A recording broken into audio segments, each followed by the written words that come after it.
Good morning, dear students. Assalamu alaikum. Here is your maths teacher Amir Haider. Dear students, today we are going to start our new chapter number 3, fractions. Dear students, first of all, we have to learn what are the fractions basically. Fractions होते क्या हैं, किस तरह से solve किए जाते हैं. ठीक है, तो सबसे पहले मैं आपको एक कॉन्सेप्ट बता दूं कि फ्रैक्शंस की डेफिनेशन मैं यहाँ पर लिख रहा हूँ. ठीक है, कि फ्रैक्शंस होते क्या हैं. थोड़ा सा आप इसको समझिएगा कि फ्रैक्शंस डेफिनेशन किस तरह से कंसीडर की जा रही है फ्रैक्शंस की, कि any number which can be written in numerator and denominator form or way, so that number is said to be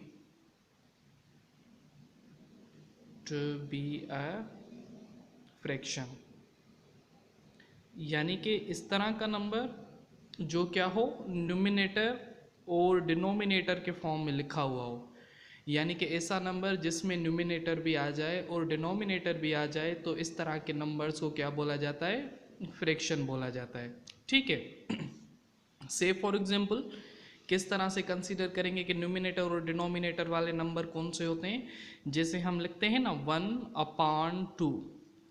1/2 ये क्या है, ये हमारे पास फ्रैक्शन वाला नंबर है. जैसे मैंने दूसरा नंबर लिख दिया यहाँ पर 3/4, तो ये 3/4 वाला जो नंबर है इसको हम फ्रैक्शन बोलेंगे, यानी कि ये फ्रैक्शन वाला नंबर है. ठीक है, अगर मैं लिख दूँ यहाँ पर 1/5, तो ये जो 1/5 वाला नंबर है ये भी क्या है, आपके पास फ्रैक्शन वाला नंबर है. इसमें ऊपर वाला नंबर को न्यूमिनेटर बोला जाता है, नीचे वाले नंबर को डिनोमिनेटर बोला जाता है. ये आपके पास न्यूमिनेटर, ये डिनोमिनेटर, ये न्यूमिनेटर और ये डिनोमिनेटर. ठीक है, तो इस तरह के नंबर्स जैसे लिखे हुए हैं ना न्यूमिनेटर और डिनोमिनेटर वाले फॉर्म में, तो इस तरह के नंबर्स को क्या बोला जाता है, फ्रैक्शंस बोला जाता है.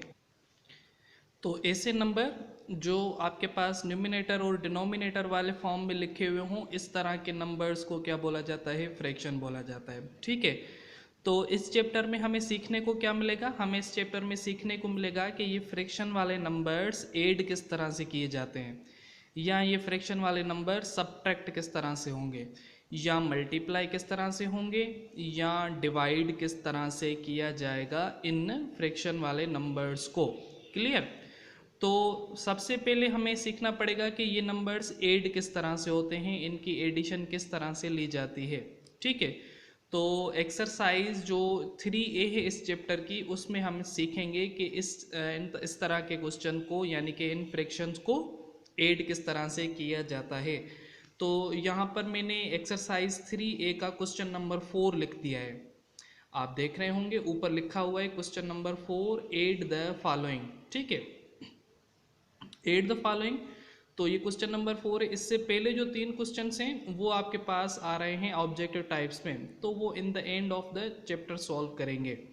तो यहाँ पर क्वेश्चन नंबर 1 लिखा हुआ है. क्वेश्चन नंबर 1 लिखा हुआ है 1/5 प्लस 3/20, यानी कि 1/5 में प्लस करने हैं 3/20. तो सबसे पहले हमें करना क्या होता है, हमें डिनोमिनेटर्स को देखना पड़ता है, यानी कि नीचे वाले नंबर्स को देखना पड़ता है. अगर नीचे वाले नंबर सेम हैं तो उनकी एडिशन बहुत सिंपल होती है. ठीक है, अगर नीचे वाले नंबर अलग अलग हैं, यानी कि इधर 5 लिखा हुआ है, इधर 20 लिखा हुआ है ना, ये जो नीचे वाले नंबर्स हैं, अब इनकी जो एडिशन होगी ना, इन दोनों नंबर्स की पहले तो हम LCM निकालेंगे. यानी कि पहले क्या करेंगे, 5 और 20 की LCM निकलेगी. तो सबसे पहले मैंने यहाँ पर सॉल्यूशन लिख दिया. सॉल्यूशन के बाद ये क्वेश्चन सेम लिख दिया. उसके बाद मैंने लिखा है कि टेक LCM ऑफ 5 and 20. ठीक है, तो यहाँ पर मैंने साइड में एलसीएम भी निकाल दी है 5 और 20 के। आप देख सकते हैं इधर कि 5 और 20 की एलसीएम 5 सेम रखे हैं 2 की टेबल में, 20 पे टेबल लगी है 10 टाइम। अगेन यहाँ पर 5 सेम रखे हुए हैं 2 की टेबल 10 पे 5 टाइम्स। अगेन अब यहाँ पर भी 5 आ गए, यहाँ पर भी 5 आ गए, तो 5 पे 5 की टेबल 1 टाइम। ठीक है, तो ये यहाँ पर टेबल्स लगी हुई है। अब क्या किया हमने, इन सारे नंबर्स को मल्टीप्लाई किया तो नंबर आ रहा है 20। नंबर क्या आ रहा है 20। तो 20 बन रही है इनकी एलसीएम।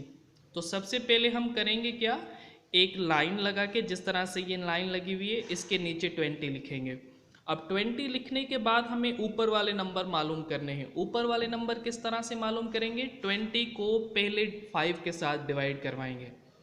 5 की टेबल 20 पे 4 टाइम लगती है, तो ऊपर 1 के साथ ये जो 1 लिखा हुआ है ना ऊपर, इसके साथ हम 4 रखेंगे मल्टीप्लिकेशन में। ठीक है, अगेन 20 को यानी कि दूसरा जो डिनोमिनेटर है उसको 20 के साथ डिवाइड करवाएंगे तो आपके पास आएगा 1। तो ऊपर जो 3 रखे हुए हैं उसके साथ 1 मल्टीप्लाई करके रखना है। अब क्या करना है, 4 1 जार 4, 3 1 जार 3, यानी कि आपने 4 1 जार 4 रख दिया यहाँ पर, 3 1 जार 3 भी रख दिया आपने यहाँ पर। प्लस हैं तो आप प्लस करेंगे, 4 और 3 आपके कितने बन रहे हैं, 4 और 3 7 बन रहे हैं। नीचे वाला नंबर 20 सेम ही आएगा, तो आपने यहाँ पर लिख दिया 7/20। ये इसका आंसर कंसीडर किया जाएगा। ठीक है, तो यहाँ पर आज का जो आपका होमवर्क बन रहा है वो होमवर्क ये बन रहा है कि एक्सरसाइज 3A का क्वेश्चन नंबर 4 का बी वाला पार्ट आपने क्या करना है, सॉल्व करना है। क्वेश्चन 4 का पार्ट बी, वो भी सेम इसी तरह से है। आप एलसीएम लेंगे, फिर ऊपर वाले नंबर डिवाइड करके मालूम करेंगे। फिर भी अगर कोई बात समझ में ना आ रही हो तो आप मैसेज करके पूछ सकते हैं। Thank you so much, take care, अल्लाह हाफिज़।